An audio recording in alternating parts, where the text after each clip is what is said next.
Salut les amis, je m'appelle Bastien. Mon grand-père est décédé l'année dernière. C'était un agent immobilier très prospère. Il était spécialisé dans les propriétés de luxe. C'est comme ça qu'il a construit sa fortune année après année. Il est devenu l'une des personnes les plus riches du pays. Il était aussi connu pour être bourru. Au point que les gens évitaient de le regarder dans les yeux.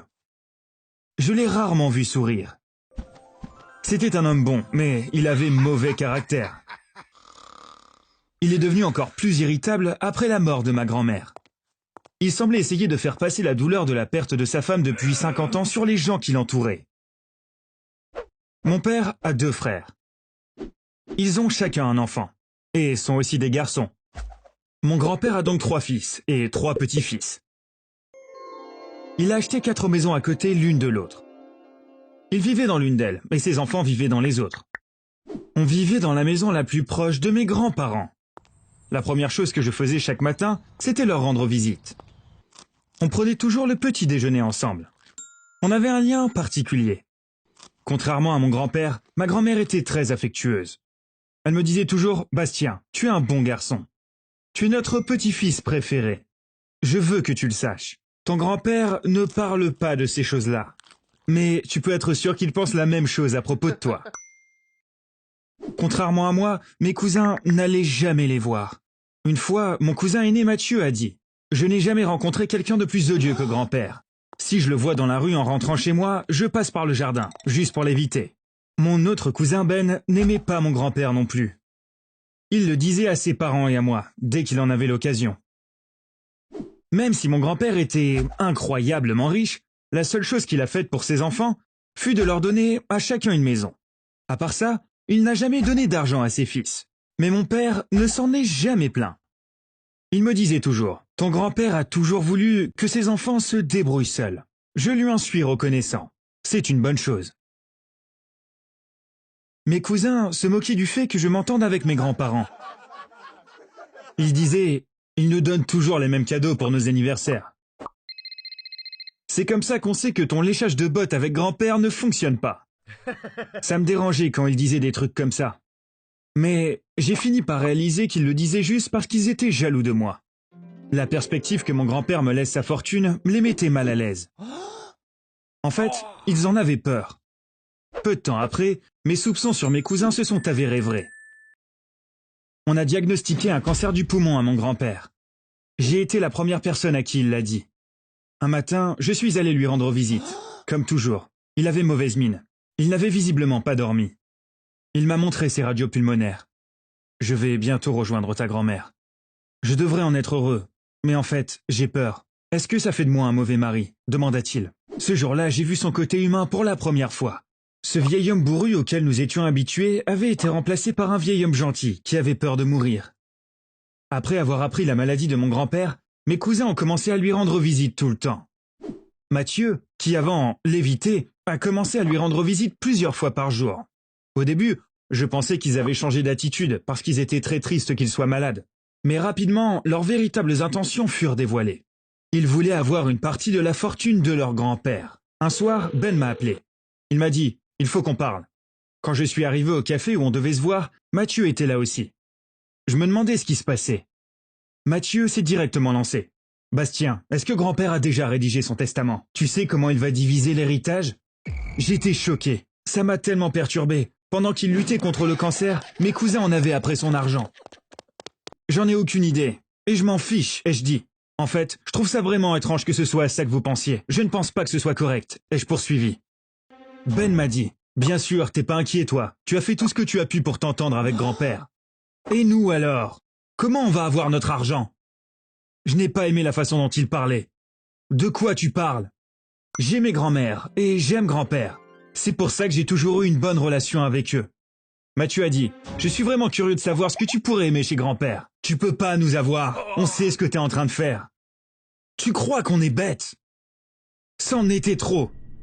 Mon grand-père se bat contre une terrible maladie. Je m'en fiche du testament et de l'héritage. Je veux juste qu'il vive le plus longtemps possible.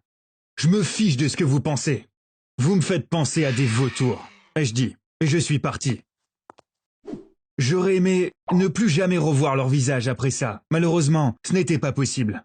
Je rendais visite à mon grand-père plus souvent maintenant, parce que je voulais passer plus de temps avec lui. Chaque fois que j'allais là-bas, Mathieu ou Ben étaient là. Quand l'un partait, l'autre arrivait. Je ne peux même pas dire à quel point ils étaient hypocrites.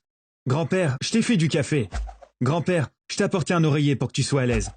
Grand-père, tu veux regarder un film? Ils me dégoûtaient. Je savais ce qu'ils étaient en train de faire. Mais je n'allais rien dire de tout ça à mon grand-père. Ce serait tellement injuste de l'accabler avec quelque chose comme ça.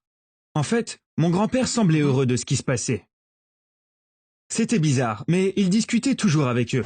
Je suppose qu'il s'était adouci depuis qu'il n'avait plus beaucoup de temps. Alors que mes cousins, eux, profitaient de ce changement. Ils étaient évidemment très heureux qu'il les traite bien. Ils étaient maintenant sûrs qu'il les inclurait dans son testament. Et ils avaient probablement commencé à faire des plans sur ce qu'ils allaient faire de l'argent dont ils allaient hériter. Un matin, ce que je craignais est finalement arrivé. J'ai frappé à la porte de mon grand-père. Il n'a pas répondu. J'ai sonné pendant longtemps. Toujours rien. Comme je m'y attendais, j'ai tout de suite su qu'on avait perdu. Le lendemain, mes cousins parlaient déjà d'argent. J'étais juste derrière eux à l'enterrement. Ils n'avaient pas remarqué que j'étais là.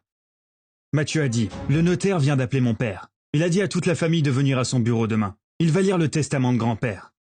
Ben a gloussé en disant, yes, demain, on va être riche. Je ne voulais pas aller au bureau du notaire. Je l'ai dit à mon père ce soir-là. Il a mis sa main sur mon épaule et a dit, ton grand-père a demandé au notaire de lire son testament devant toute la famille. Je pense qu'il a donné tout son argent à des œuvres de charité. Tes oncles le pensent aussi. Alors, demain, nous serons là juste par formalité. J'ai accepté d'y aller. En plus, ce serait amusant de voir à quel point mes cousins seraient bouleversés une fois que leur rêve de richesse serait anéanti. Nous étions dans le bureau du notaire tôt le lendemain matin. 3 fils, 3 belles-filles et bien sûr 3 petits-fils. Ben s'est penché vers moi. Il m'a murmuré. Pendant des années, tu as supporté grand-père pour rien. Tu vois, on a atteint le même niveau que toi en seulement 4 mois. Je crois même qu'il nous aimait plus que toi. On le saura dans 1 minute.